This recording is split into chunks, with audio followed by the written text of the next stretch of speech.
May isang mahirap na katotohanan na madalas nating iniiwasan. Tayo mismo ang nagpapabigat sa ating sarili ng mga di kinakailangang pasanin. Kumakapit tayo sa mga relasyon, inaasahan at takot na parang hindi na natin kayang mabuhay nang wala ang mga ito. Pero napansin mo ba na tuwing nagpapakawala ka, tuwing umatras ka ng isang hakbang, mas napapalapit ka sa tunay na kalayaan? Ang buhay ay hindi paglalakbay ng pag-iipon. Isa itong sining ng pagbibitaw. Sa katahimikan natin, matatagpuan ang lakas. Sa pagiging simple, muling natutuklasan natin ang sarili. Ang ibabahagi ko sa iyo ay hindi basta retorika o malalayong teorya, kundi malalalim na aral mula mismo sa pilosopiyang Stoic at sa sarili kong karanasan. Binago ng mga pananaw na hindi lang ang pananaw ko sa mundo, binago rin ako sa loob. Kaya hinihiling ko na bigyan mo ito ng buong atensyon. Namnamin mo ang bawat salita at payagan mong yakapin ang mas malalalim na kahulugan nito. Bawat sandaling ilalaan mo sa paglalakbay na ito ay may hindi matutumbasang halaga. Dahil ito ang pinto papunta sa mas buo at makabuluhang buhay. Simulan na natin. Una, bitawan ang pangangailangang mahalin ka ng lahat. Isipin mo ito. Ang buhay mo ay isang obra maestra at ikaw lang ang pintor na may karapatang magdesisyon kung anong itsura nito. Pero kung palagi mong babaguhin ang kulay at guhit nito para lang mapasaya ang iba, matatawag mo pa bang iyo ang obrang yon? Ang paglayo sa pangangailangang mahalin ka ng lahat ay hindi lang nakakapaluwag. Ito rin ay isang deklarasyon na ikaw ang may kontrol sa sariling buhay mo. Sa mundo ngayon, parang naging batayan na ng halaga natin ang pag-apruba ng iba. Isang like sa social media, puri mula sa katrabaho o tinging hanga ng estranghero, pakiramdam mo buhay na buhay ka. Pero totoo nga ba yon? Sabi ni Marcus Aurelius, may kapangyarihan ka sa isipan mo, hindi sa mga bagay na nangyayari sa labas. Unawain mo ito at matatagpuan mo ang lakas. Ang tunay na lakas ay galing sa pagmaster ng sariling isip, hindi mula sa opinyon ng iba. Tanungin mo ang sarili mo, bakit mo nga ba gustong magustuhan ka ng lahat? Ang totoo, imposible yan. Isipin mo ang kasaysayan. Kahit ang pinakadakilang tao tulad ni Socrates o Galileo, hindi sila naiwasan husgahan at itaboy ng sarili nilang komunidad. Kung kahit mga henyo hindi nila napasaya ang lahat, bakit mo pipilitin? Tandaan mo, ang bawat tao may kanya-kanyang paningin sa iyo na hugis ng sariling pinanggalingan, bias at takot. Paano mo makokontrol ang isang bagay na hindi mo pag-aari? Sa sandaling bibitawan mo ang pangangailangan na mahalin ng lahat, mararamdaman mo ang kalayaan. Kalayaan magsalita ng totoo, mabuhay ayon sa sarili mong paraan, at maski mabigo na may dangal. Alalahanin ang karunungan ni Epictetus.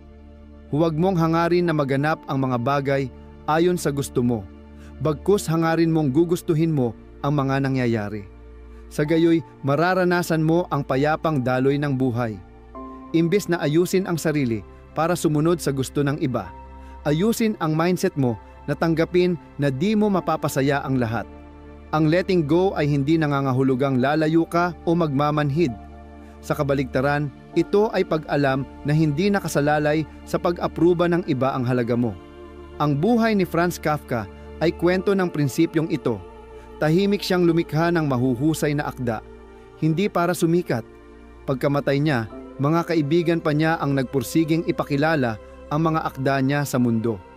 Ang legasiya ni Kafka ay patunay na ang tunay na halaga ay nasa passion at authenticity, hindi sa tingin ng iba. Ngayon, may tanong ako sa iyo.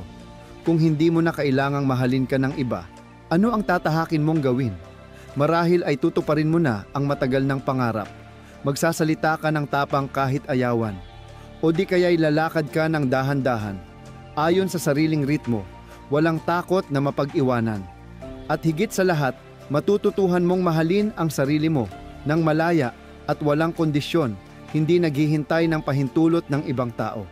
Hindi ito madaling lakaran. Kailangan mo harapin ang takot na ma-reject at ang kirot ng pag-iisa. Pero tandaan mo, sabi nga ni Seneca, ang matatapang ay malaya. Tapang ang daan tungo sa kalayaan, At kapag naging sapat ang tapang mong magpakawala, matutuklasan mong ang tanging pagmamahal na kailangan mo, na magpupuno sa iyo, ay ang pagmamahal mo sa sarili. Simulan mo ngayon. Huwag hayaang mga opinyon ng iba ang magdikta ng buhay mo. Lumayo ka, hanapin mo ang sarili, at isulat mo ang kwento na ikaw lamang ang may kakayahang magsulat.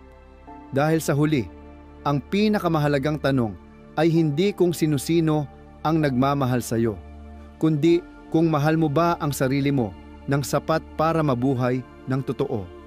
Sa oras na bitawan mo na ang pangangailangang magustuhan ka ng iba, lilitaw pa ang mas di nakikitang mga pabigat, tulad ng pangangailangang malaman ang lahat.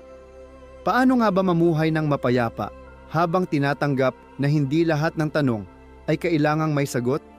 Talakayin natin ito sa susunod na aral. Pangalawa, bitawan ang pagnanais malaman. Lahat ang pagbitaw sa pagnanais na malaman, ang lahat ay isa sa pinakamahalagang aral tungo sa panloob na kalayaan. Sa modernong mundo ngayon, na parang lahat ng tanong ay kayang sagutin sa ilang klik lang, madali tayong malinlang na akala natin mas makokontrol natin ang buhay habang mas marami tayong nalalaman. Pero ang mismong pagnanais na ito ang nagiging di nakikitang tanikala na dumadagdag sa pagkabalisa at pagkapagod ng isip natin. Tinuturo ng Stoic na hindi mo kailangang maunawaan ang lahat para magkaroon ng makahulugang buhay. Sa halip, ang pagpapakawala sa pagkagusto na malaman lahat ang magbubukas ng landas sa katahimikan at kapayapaan. Ayon sa Stoicism, ang isip ng tao ay tunay lang na epektibo kapag nakapokus sa mga bagay na kontrolado niya. Ang sarili niyang pag-iisip, kilos, at tugon sa sitwasyon. Ang mga komplikasyon ng mundo o mga tanong na hindi natin abot ay hindi lang hindi natin makokontrol, kundi nagdadala rin ng pagdurusa kapag ipinilit natin. Isipin mo ang isang baso na puno na ng tubig. Kapag nilagyan mo pa, aapaw ito. Ganyan din ang isip. Kapag pinuno mo ng di kinakailangang impormasyon at tanong, wala ng espasyo para sa kapayapaan. Paalala ng Stoicism na ang pagdurusa ay hindi dulot ng kamangmangan, kundi ng maling pagpapahalaga sa pagkakaalam ng lahat. Paradoxically, habang mas gusto mong malaman ang lahat, mas lalo mong nararamdaman ang kakulangan mo. Kaya parang hindi ka matatapos sa pagkabalisa. Tanungin mo ang sarili, talaga bang kailangang alam mo lahat? Baka iniisip mong habang mas marami kang alam, mas kontrolado mo ang buhay, pero hindi ganoon gumagana ang buhay. Hindi kailangan ng mundo na alamin mo ang bawat detalye, kundi pahalagahan mo ang pinakamaliliit na bagay. Isipin mo ang isang taong gustong sagutin lahat, mula sa news, profesional na kaalaman, hanggang malalalim na tanong tungkol sa universo. Marahil gumugugol siya ng oras sa pag-scroll sa social media, pagbasa ng lahat ng artikulo, at pagsali sa lahat ng diskusyon. Pero ang resulta ay hindi kasiyahan, kundi pagkapagod, pagka-burnout at kalituhan. Bawat tanong na nasasagot, may panibagong tanong na sumusunod. Wala itong katapusan, parang habulan ng mirage sa disyerto. Ayon sa Stoicism, sa halip na kontrolin ang lahat ng impormasyon, mas makabubuti ang ituon ang isip sa mabuting pamumuhay, araw-araw, at pahalagahan lamang ang tunay na mahalaga. Kapag pinakawalan mo ang kagustuhang malaman ang lahat, magkakaroon ang isip mo ng puwang para ituon sa may tunay na halaga.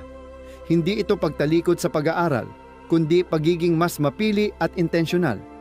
Hindi mo kailangang malaman lahat ng balita para maging makahulugan ang buhay. Sapat na ang matutunan mo ang nakakatulong sa iyo para gumaling at mapabuti ang sarili.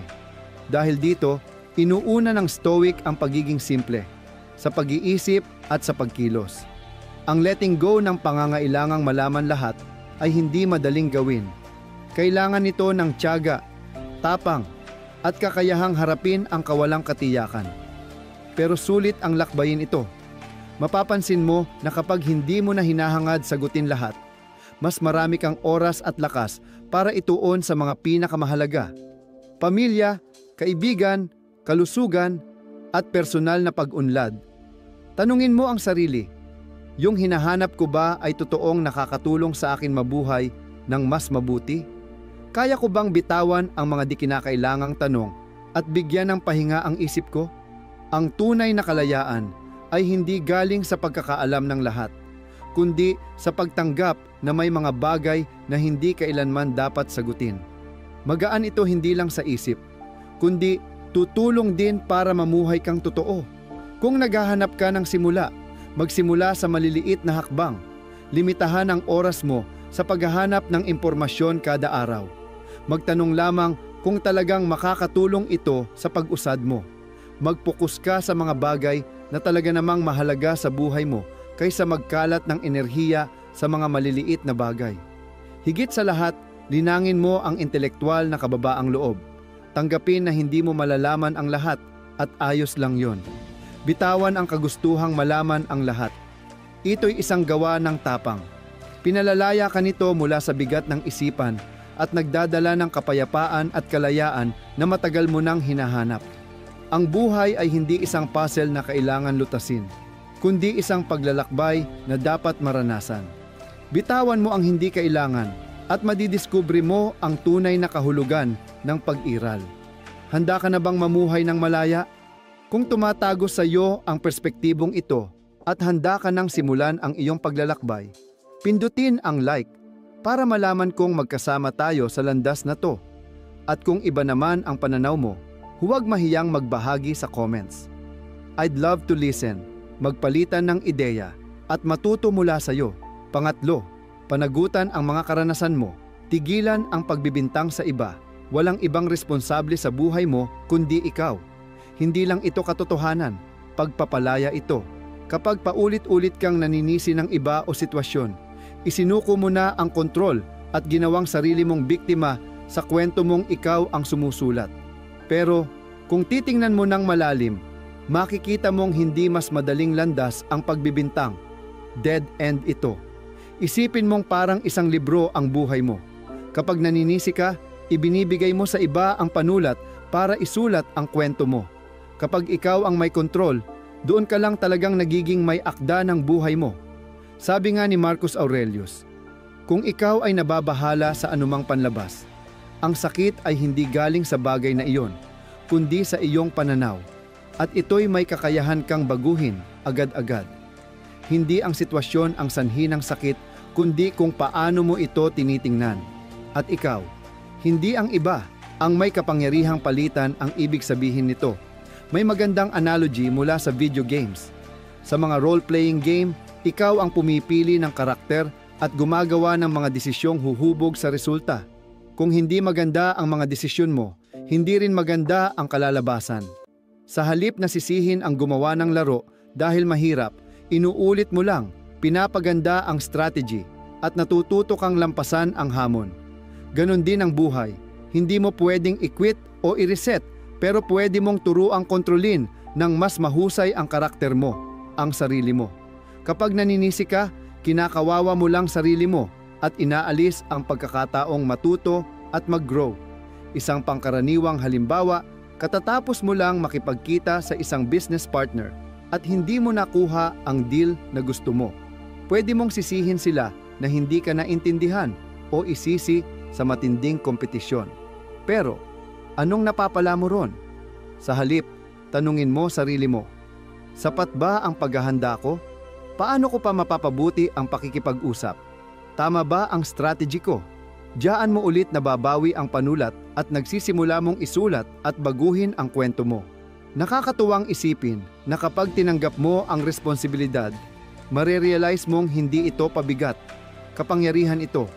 Huwag mo ring paghaluin ang pagsisisi at pagpapalaya. May ilang akalang kapag tumakbo ka sa responsibilidad, makakalaya ka. Pero ang totoo, lalo kang nakulong. Sa pagtanggi mong tumanggap ng pananagutan, parang sinasabi mong wala kang kakayahang kontrolin ang buhay mo. Pero kung tatanggapin mo, parang ipinapahayag mong kaya kong baguhin. Sabi nga ni Epictetus, hindi natin napipili ang panlabas na pangyayari, pero laging magagawa nating piliin paano tayo tutugon. Hindi mo makokontrol ang mga nangyayari, pero kontrolado mo ang reaksyon mo. Yan ang pundasyon ng inner freedom, ang pinakamataas na mitiin ng mga Stoic. Paano mo mahaharap ng malikhain ang responsibilidad? Magsimula sa pagtingin sa bawat hamon bilang problemang malulutas. Huwag lang tumutok sa problema, kundi itanong, ano ang magagawa ko para baguhin ang kalalabasan? Magsanay ng pasensya, hindi lahat ng pananagutan may biglang gantimpala, pero siguradong may long-term na bunga. At tandaan, hindi mo kailangang mag-isa. Matuto ka sa iba, pero wag mo silang hayaan magsulat ng kwento mo para sa'yo. Sa magulong mundong ito, madalas tayong madala ng mga pangyayaring di nating kontrolado. Pero tandaan, hindi mo kailangang kontrolin ang mundo. Gabayin mo lang sarili sa paglalakbay. Ang pananagutan ay hindi lang gawa ng isip, kundi ng puso rin. Kailangan nito ng tapang na harapin ang sarili, tanggapin ang mga pagkakamali, at patuloy na umusad. Tanungin mo sarili mo, kung ito na ang huling araw ko, masaya ba akong ito ang kwento ng buhay ko? Kung hindi, panahon ng kunin ang panulat at baguhin ito. Ang pananagutan ay hindi tanikala. Ito ang lighthouse na nagliliwanag ng daan na ikaw lang ang pwedeng lakarin. At habang nilalakaran mo ito, marirealize mong di kailangang magbago ng mundo. Ikaw talaga ang pagbabagong hinahanap mo. Kapag pinili mong akuin ang kwento mo, malalaman mong hindi laging dapat tagumpay ang bawat kabanata. Minsan, pagkita totoong umatras at bitawan ang pressure na manalo, doon mo mahahanap ang tunay na kalayaan. Ituloy natin ang paglalakbay na ito at tuklasin ang kapangyarihan ng kalmadong katatagan sa mga susunod na aral. Pang-apat, kumawala sa pangangailangang manalo sa bawat argumento. Hindi mo kailangang manalo sa bawat argumento para patunayan ang sarili. Ang totoong kalayaan ay hindi nanggagaling sa palakpak kapag tama ka, kundi sa kakayahang iwanan ang mga hindi kailangang sagutan. Itinuturo ng pilosopiyang Stoic na ang lakas ng loob ay hindi pagdominante, kundi pagpipigil sa sarili sa gitna ng ingay ng buhay. Isipin mong parang nasa battlefield ka ng lohika. Bawat salita ay parang palaso. Kumakabog ang dibdib mo at nagmamadali ang isipan mo na gumanti. Pero tandaan, sabi nga ni Marcus Aurelius, palagi kang may opsyong wala kang opinyon. Hindi mo kailangang ma-stress o gambalain ang kaluluwa sa mga bagay na hindi mo kontrolado. Kapag pinili mong huwag pumatol sa argumento, hindi ka talo. Nakuha mo lang ulit ang kontrol sa isipan mo. Marahil narinig mo na rin ang tungkol kay Richard Feynman, isang tanyag na physicist na kilala sa creative thinking at pagpapadali ng mahihirap na ideya. Sabi niya, mas gusto ko pang may mga tanong na walang sagot kaysa may mga sagot na hindi pwedeng tanungin.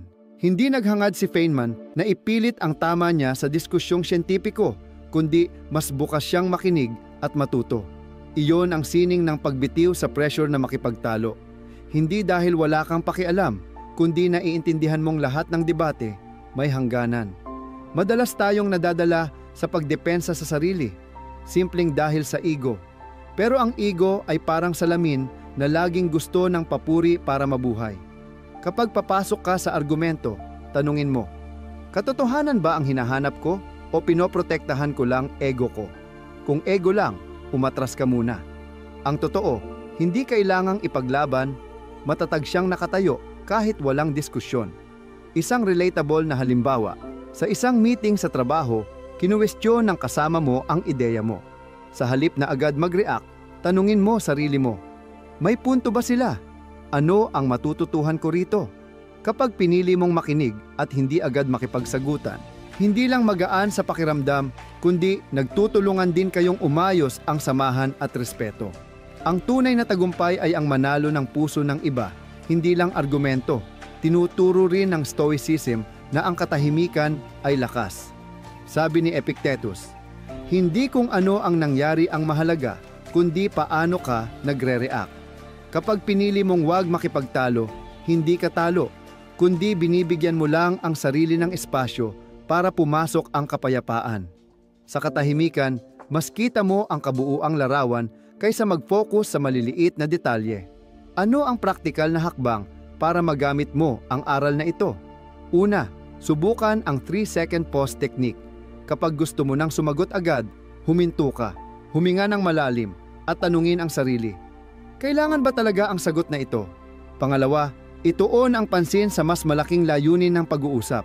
Kung ang goal ay makahanap ng solusyon, gabayan ang usapan patungo sa positibong resulta imbes na sa pagtatalo. Panghuli, magtala ka ng araw-araw na journal para magmuni-muni sa iyong mga pakikisalamuha.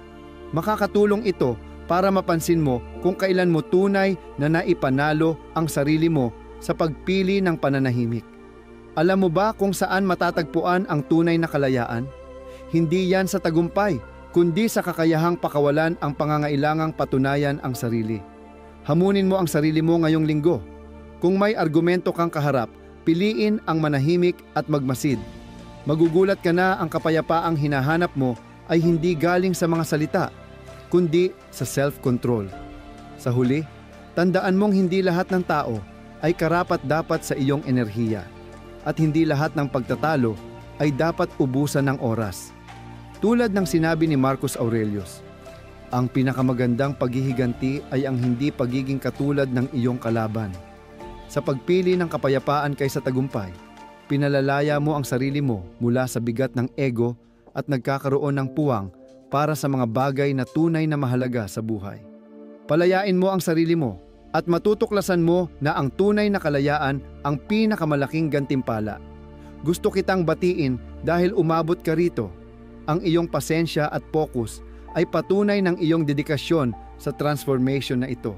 Ang bawat bahagi ng mensaheng ito ay mahalagang piraso ng puzzle at kung mananatili ka hanggang dulo, makikita mo kung paano lahat ay konektado bilang isang kumpletong diskarte para pakawalan ang hindi kailangan at matamo ang tunay na kapayapaan. Tuloy lang, the best is yet to come. Panglima, tanggapin ang iyong mga imperpeksyon. Ang imperpeksyon ay di maihihiwalay na parte ng pagiging tao. Pero bakit nga ba madalas natin itong iwasan o itanggi?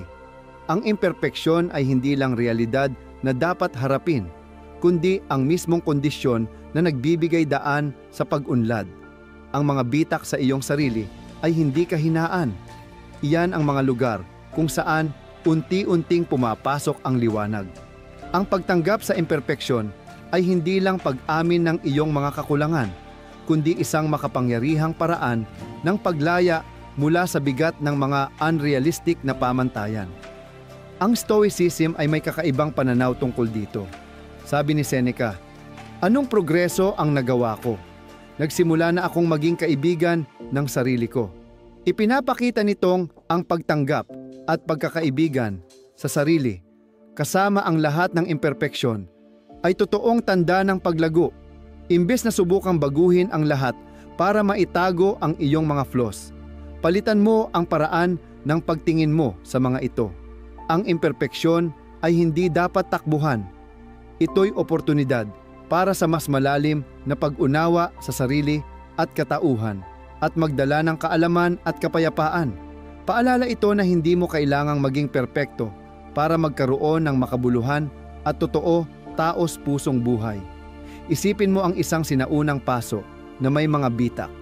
Sa kultura ng Hapon, may art na tinatawag na kintsugi, kung saan pinupunuan ng ginto ang mga bitak. Ginagawang bahagi ng kasaysayan ng bagay at lalo pang pinapaganda ang halaga nito. Ganyan din ang buhay mo. Ang mga bitak, kabiguan at imperpeksyon ang bumubuo sa kung sino ka ngayon. Kung tatanggalin mo yan, mawawala ang iyong tunay na pagkakakilanlan. Imbes nito, yakapin mo sila, punuin ng ginto at gawing bagay na maipagmamalaki. Isipin mo na lang si Albert Einstein. Sinabihan siya ng mga guro na di siya matututo kailanman. Kung nagpadala siya sa standard ng edukasyon tungkol sa imperfection niya, magkakaroon ba tayo ngayon ng theory of relativity? Hindi lang tinanggap ni Einstein ang kakaibang paraan ng kanyang pag-iisip. Minahal niya ito. Ang tinuring ng iba na imperfeksyon ay naging pinakamalaking kalakasan niya, dahilan para kaya niyang baguhin ang mundo sa paraang walang sino mang ibang makakagawa. Ngunit paano mo ba matututunang yakapin ang sariling imperfeksyon?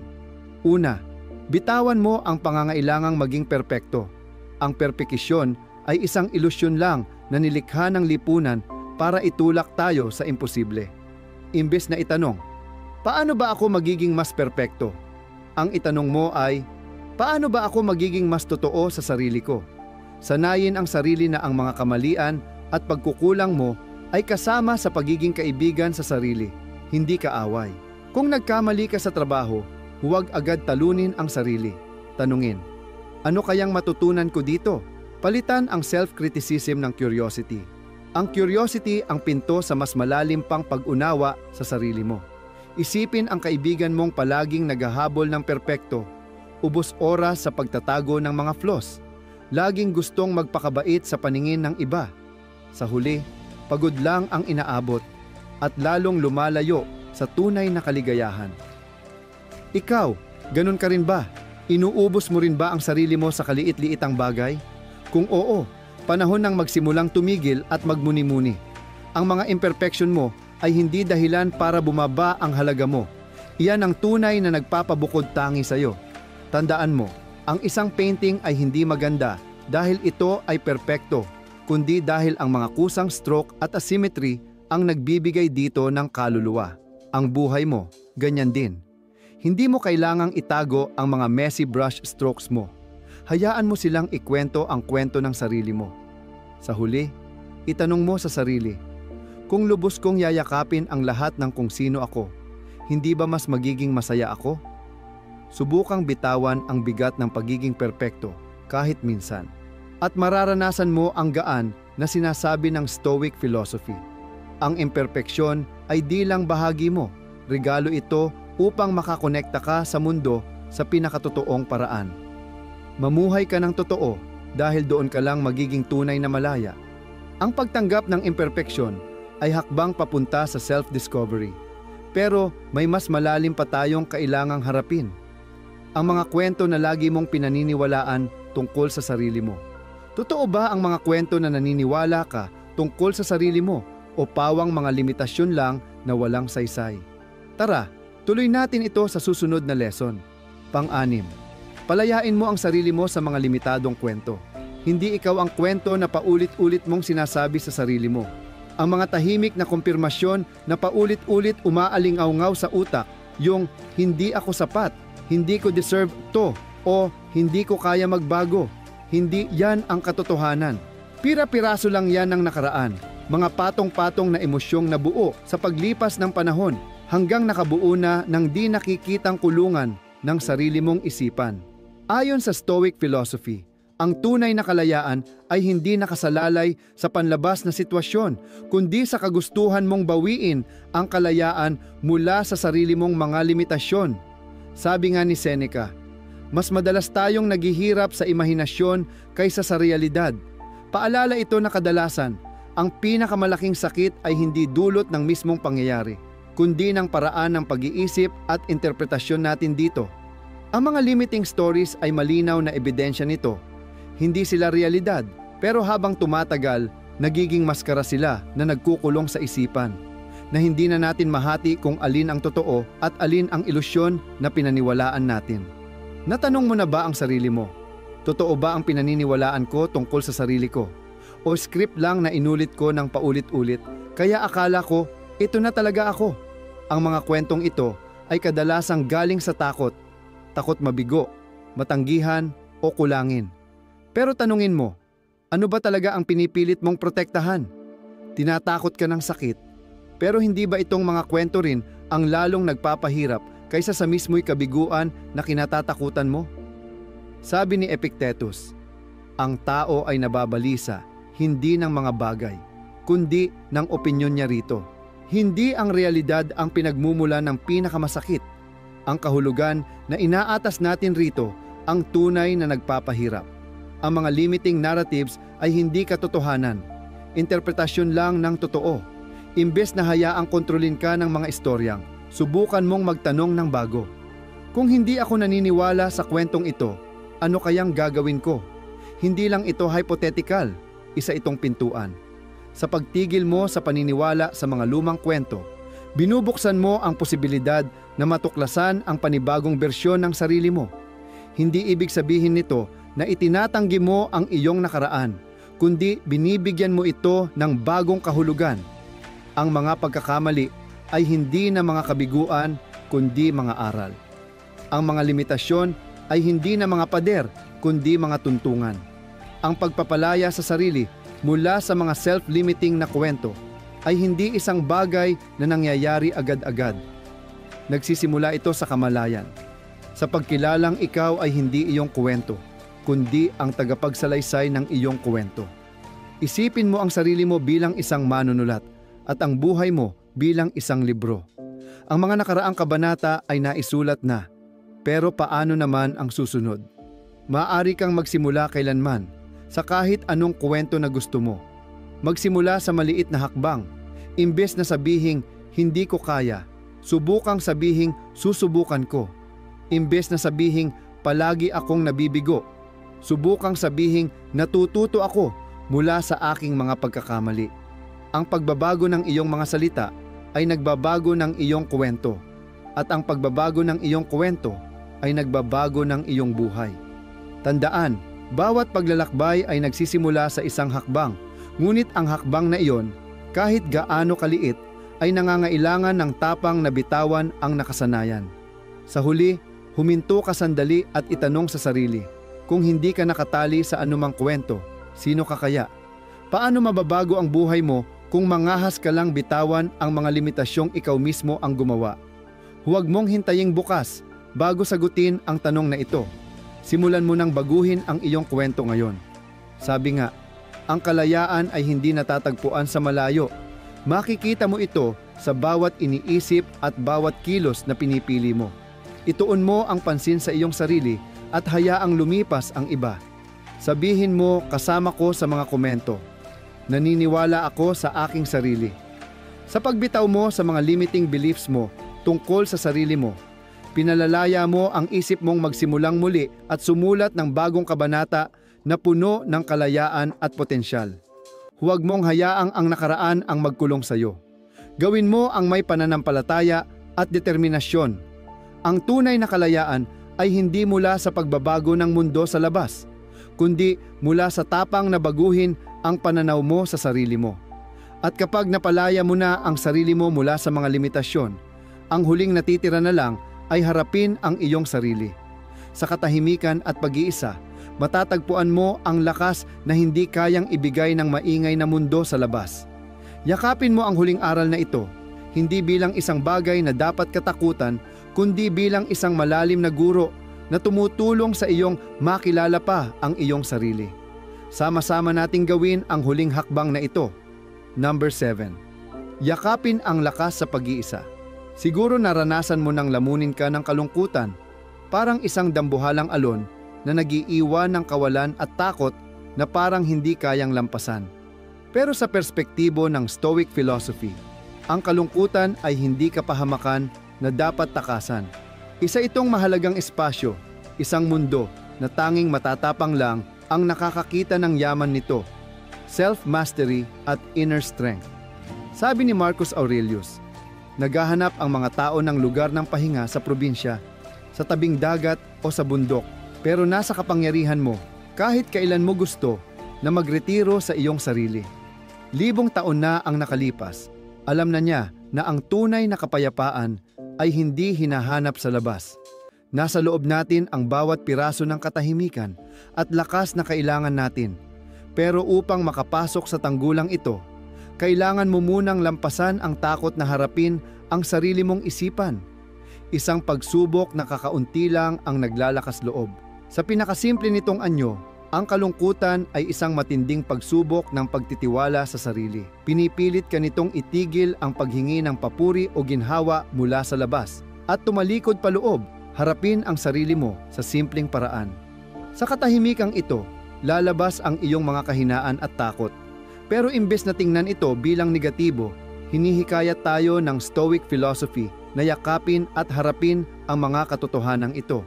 Sabi nga ni Epictetus, ang hindi nasisiyahan sa kaunti ay hindi masasatisfy sa kahit ano. Hindi lang ito usapin ng material, kundi pati ng kapayapaan. Kung hindi mo kayang makahanap ng kaganapan sa sarili mo, walang kahit anong bagay sa labas ang makakapuno sa puwang na iyon. Ang kalungkutan ay salamin. Pinapakita nito ang mga bagay na kadalasan ay tinatago natin. Kapag nawala ang ingay ng iba,